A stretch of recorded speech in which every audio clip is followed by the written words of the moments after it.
नमस्कार दोस्तों, स्वागत है आप सबका हमारे YouTube चैनल पे। तो चलिए आज हम यहाँ पे बात करने वाले हैं येस बैंक के बारे में। तो येस बैंक के लिए काफ़ी बड़ी अपडेट्स यहाँ पे निकल के आ रही है दुबई की तरफ से। तो जानने की कोशिश करेंगे इस वीडियो के माध्यम से किस तरीके की अपडेट्स निकल के आ रही है। और साथ में ही ये जो यहाँ पे न्यूज़ है कि जो 51% स्टेक यहाँ पे बेचने वाली है नए प्रमोटर को, तो क्या ये न्यूज़ सही है और कौन यहाँ पे नए प्रमोटर हो सकते हैं, प्रमोटर की रेस में कौन से बड़े बड़े प्लेयर्स यहाँ पे बीट लगा सकते हैं, जानने की कोशिश करेंगे इस वीडियो के माध्यम से। तो वीडियो यहाँ पे स्टार्ट करते हैं।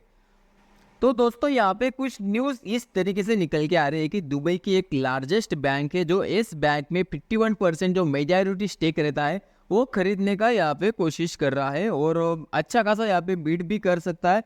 और इसकी जो इन्फॉर्मेशन है इस बैंक ने लगभग किस तरीके से यहाँ पे एक्सचेंजेस को दी हुई, इसकी भी हम यहाँ पे डिटेल में डिस्कशन करने वाले हैं कि इस बैंक का यहाँ पे क्या क्लैरिफाई किया है, इस बैंक ने एक्सचेंजेस को किस तरीके से इन्फॉर्मेशन प्रोवाइड किया हुआ है।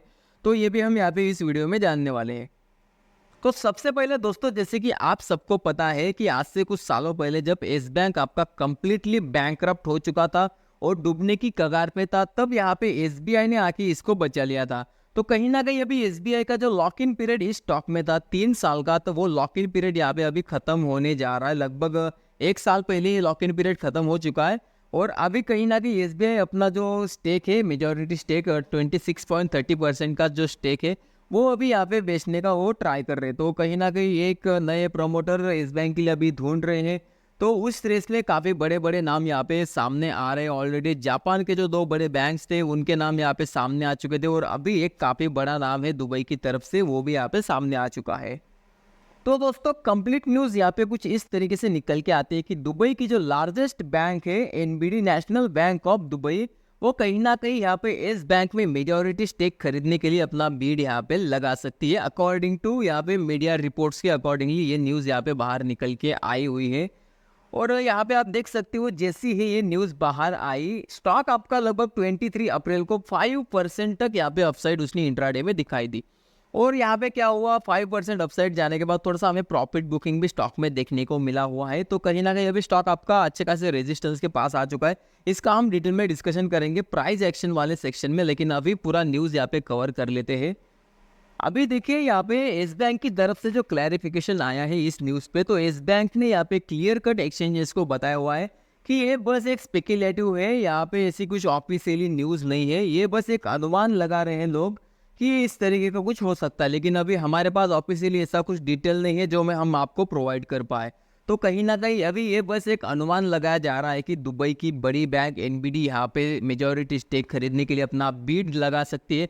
तो कहीं ना कहीं ये बस एक मीडिया की रिपोर्ट है, ऐसा ऑफिशियली इस बैंक की तरफ से कोई स्टेटमेंट अभी भी नहीं आया है। लेकिन यहाँ पे बड़ी अपडेट कुछ इस तरीके से निकल के आती है कि फाइनली इस बैंक ने ये जो यहाँ पे अनुमान लगाए जा रहे हैं पिछले कुछ दिनों से, तो उनको यहाँ पे रिएक्ट किया हुआ है, ऑफिशियली रिएक्ट किया है और ऑफिशियली उनकी तरफ से कॉमेंट्री आया हुआ है। उन्होंने एक्सचेंजेस को इन्फॉर्म किया है कि ये जो भी यहाँ पे न्यूज़ यहाँ पे आ रहे हैं, जो भी रूमर्स आ रहे हैं, सिर्फ एक स्पेकुलेटिव है, मतलब एक बस अनुमान लगा रहे हैं, हमारी तरफ से कोई ऑफिशियली स्टेटमेंट ऐसा नहीं है। और आगे उन्होंने क्या कहा है येस बैंक वालों ने कि ऐसा कुछ हमारे पास डिटेल नहीं है कि जो हमें रेगुलेशन 30 के हिसाब से आपको प्रोवाइड करना जरूरी होता है। तो ऐसा कोई हमारा यहाँ पे अभी भी डिटेल्स नहीं है, तो ये बस एक अनुमान लगाया जा रहा है। तो क्लियर कट येस बैंक की तरफ से यहाँ पे स्टेटमेंट आया हुआ है कि ये जो भी मार्केट में रूमर्स आ रहे हैं या फिर जो भी न्यूज़ आ रहे हैं, तो कहीं ना कहीं ये सिर्फ और सिर्फ लोगों की तरफ से या फिर कुछ मीडिया न्यूज़ रिपोर्ट की तरफ से सिर्फ और सिर्फ एक अनुमान ही लगाया जा रहा है। ऑफिशियली यहाँ पे कुछ वैसा डिटेल अभी भी नहीं है। चलिए अभी आगे बढ़ते हैं। जैसे कि आप लोगों को मैंने ऑलरेडी यहाँ पे बताया कि एसबीआई का लॉक इन पीरियड यहाँ पे ख़त्म हो रहा है 3 साल का, और एसबीआई जो अपना स्टेक है यहाँ पे सेलिंग करने का कंसिडर कर रहा है। तो कहीं ना कहीं ये जो नया प्रमोटर देखने की जो जिम्मेदारी है वो कहीं ना कहीं एसबीआई ने यहाँ पे इन्वेस्टमेंट बैंक सिटी को दे रखा है। तो आने वाले फ्यूचर में अगर इन्वेस्टमेंट बैंक जो सिटी है, सिटी की तरफ से अगर कुछ यहाँ पे ऑफिशियली स्टेटमेंट आता है तो वो काफ़ी इंपॉर्टेंट रहेगा इस बैंक के लिए। देखिए अगर यहाँ पे बात करोगे तो एसबीआई का लगभग 26.13% का स्टेक यहाँ पे इस बैंक में है। वही अगर आप यहाँ पे बात करोगे LIC, HDFC bank, ICICI bank, Kotak Mahindra bank, axis bank and IDFC first bank, तो इन सब बैंक्स का मिला के यहाँ पे टोटल 13.84% का स्टेक आता है। जैसे कि ऑलरेडी अगर आप इसका कॉम्बिनेशन अगर करोगे, एडिशन अगर करोगे, तो लगभग आता है 40% तक जो शेयर यहाँ पे आता है एस बैंक का, SBI और जो बाकी के अदर बैंक है उनका निकल के आता है। और बाकी के जो मैंने ऑलरेडी आपको रिसेंट वीडियो में बताए थे वो 10% के जो दो बड़े बड़े ग्रुप से उनका भी यहाँ पे मेजॉरिटी स्टेक आया हुआ है। आप वो वीडियो चेक करो, वहाँ पे आपको पूरा डिटेल मिल जाएगा। चलिए फ्रेंड्स आगे बढ़ते हैं। जैसे कि आपको ऑलरेडी पता है कि जापान के यहाँ पे जो मित्सुबिशी UFJ फाइनेंशियल ग्रुप है और सुमिटोमो मित्सुई बैंकिंग कॉर्पोरेशन है, ये ऑलरेडी इस रेस में शामिल हो चुके हैं और कहीं ना कहीं काफ़ी एग्रेसिवली यहाँ पे इंडिया में अपना बिजनेस ग्रो कर रहे हैं।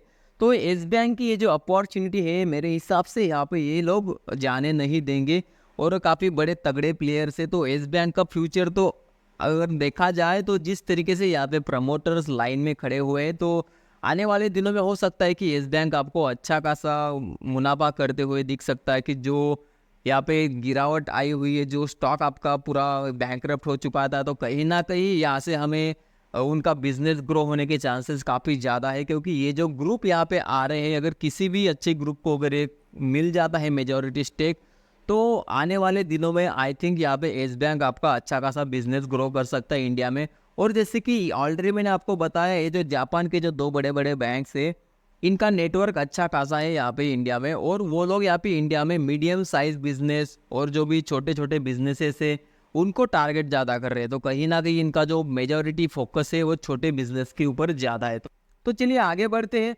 आगे यहाँ पे एक और रिपोर्ट के हिसाब से बताया जा रहा है कि ये जो एनबीडी का न्यूज़ है, एनबीडी यहाँ पे बीड लगा सकता है। तो कहीं ना कहीं ये जो बीड है, ये अभी जो करंट मंथ चल रहा है, ये मंथ के एंडिंग तक यहाँ पे ये बीड लगा सकते हैं। तो अप्रैल के एंडिंग तक ये लोग यहाँ पे बीड लगा सकते हैं। तो काफ़ी बड़ी अपडेट्स यहाँ पे मीडिया की तरफ से भी आ रही है। अभी ये मीडिया रिपोर्ट्स का नाम यहाँ पे सामने नहीं आ रहा है, लेकिन रिपोर्ट के हिसाब से बताया जा रहा है कि अप्रैल महीने के एंडिंग तक यहाँ पे ये अपना बीड लगा सकते हैं। तो काफ़ी बड़ी अपडेट्स यहाँ पे है, जिसके कारण 5% तक स्टॉक आपका टैंक हो चुका था। तो ये थे फ्रेंड्स कुछ न्यूज़ यहाँ पे निकल के आते थे। और भी इसके अलावा न्यूज़ है येस बैंक के लिए काफ़ी पॉजिटिव न्यूज़ हम इसको बोल सकते हैं कि इन्होंने अपने सेविंग अकाउंट्स के जो चार्जेस रहते हैं उनको रिवाइज किया हुआ है। और अभी साथ में ही इन्होंने जो क्रेडिट कार्ड, डेबिट कार्ड के जो चार्जेस रहते हैं उनमें भी यहाँ इन्होंने बढ़ोतरी करी हुई है, और कहीं ना कहीं 1 मई से वो लागू भी होने वाले हैं। तो इसके कारण भी स्टॉक के ऊपर अच्छा खासा इम्पैक्ट हमें देखने को मिल सकता है, स्टॉक के अर्निंग पे स्पेशली। तो चलिए यहाँ पे अभी थोड़ा सा हम इसका प्राइस एक्शन देख लेते हैं कि यहाँ पे आप देख सकते हो कि रिसेंटली स्टॉक ने लगभग 32 के आसपास में अच्छा खासा 52 वीक हाई बनाया, और वहाँ से स्टॉक काफ़ी ज़बरदस्त डाउन साइड आ गया और लगभग 20 के आसपास में अगेन यहाँ पे आया, और वहाँ से बेस बना के स्टॉक कुछ इस तरीके का पैटर्न बना के अपसाइड जा रहा है। तो देखते हैं चैनल के हिसाब से अगर आप देखोगे तो यहाँ पे इसका रेजिस्टेंस निकल के आता है, और लगभग रेजिस्टेंस इसने ले भी लिया है। 27 के आसपास कुछ इसका रेजिस्टेंस निकल के आता था। तो लगभग ये जो हाई लगाया था प्रीवियस डे का हाई, तो इसको आप एक रेजिस्टेंस मान के चल सकते हो। और यहाँ से थोड़ा सा हम एक करेक्शन इस स्टॉक में देखने को मिल सकता है। अगर यहाँ से आप एक ट्रेंड लाइन ड्रॉ करोगे तो आपको इसका सपोर्ट निकल के आता है लगभग 25 से लेके 24 के बीच में इस स्टॉक का सपोर्ट निकल के आता है as per the price action. अभी देखते हैं स्टॉक किस तरीके से मोमेंटम करता है, लेकिन अभी फिलहाल तो यहाँ पे थोड़ी थोड़ी हल्की फुल्की बाइंग हमें देखने को मिल रही है। पैनिक माहौल ऐसा कुछ नहीं है। जो भी न्यूज़ निकल के आती है उस न्यूज़ का इम्पैक्ट स्टॉक के ऊपर पॉजिटिवली ही हो रहा है। लेकिन यहाँ पे आप गौर करोगे तो कुछ 2-3 दिनों में ही स्टॉक ने काफ़ी बड़ी यहाँ पे मोमेंटम दे दी थी। उसके बाद में जो लोग फंसे हुए थे वो लोग यहाँ पे निकल गए। इसके कारण क्या हुआ, अच्छा खासा यहाँ पे सेलिंग प्रेशर में स्टॉक आ गया और वापस से 20 के लेवल पे आ चुका था। अभी क्या स्टॉक आपका स्लो एंड स्टेडी अपसाइड जा रहा है। यहाँ पे कैसे अपसाइड गया था, ड्रेस्टिकली 1-2 दिन में ही अपसाइड गया था, इसलिए वहाँ पे वो सस्टेन नहीं कर पाया। लेकिन अभी जो तेज़ी यहाँ पे बढ़ रही है, अभी जो तेज़ी आ रही है डीप देने के बाद ये तेज़ी आ रही है, तो कहीं ना कहीं ये जो चैनल है ये चैनल सस्टेन भी कर जाता है। तो हो सकता है कि स्टॉक आपका कब आपको वापस से 52 वीक हाई पे चला जाए आपको पता नहीं चलेगा। तो स्टॉक में यहाँ पे अच्छा खासा मोमेंटम आने वाले दिनों में देखने को मिल सकता है। जो भी न्यूज़ निकल के आ रही है, ये न्यूज़ अगर यहाँ पे ऑफिशियली निकल के आती है तो इस बैंक का शेयर यहाँ पे दौड़ लगाने के लिए रेडी है। क्योंकि जिस तरीके से ये जो ग्रुप के नाम सामने आ रहे हैं, इसमें से अगर किसी भी ग्रुप को इसकी मेजॉरिटी स्टेक अगर मिल गई तो यहाँ पे इस बैंक के फ्यूचर में हमें अच्छी खासी ग्रोथ देखने को मिल सकती है। क्योंकि इन लोगों का विजन काफ़ी क्लियर है। इन्होंने जो छोटे छोटे बिजनेस है, जो मीडियम साइज बिजनेस है, सिर्फ उनको अच्छी तरीके से टारगेट भी किया हुआ है और इनका अच्छा खासा नेटवर्क भी इंडिया में ऑलरेडी है। तो देखते हैं आने वाले दिनों में किस तरीके से यहाँ पे मोमेंटम होता है। बाकी वीडियो आपको अगर अच्छी लगी होगी तो एक लाइक ज़रूर कर देना और चैनल को सब्सक्राइब भी कर देना ताकि ऐसे ही वीडियोस आपको देखने को मिले। तो चलिए फ्रेंड्स, आज के लिए बस इतना ही, मिलते हैं नेक्स्ट वीडियो में।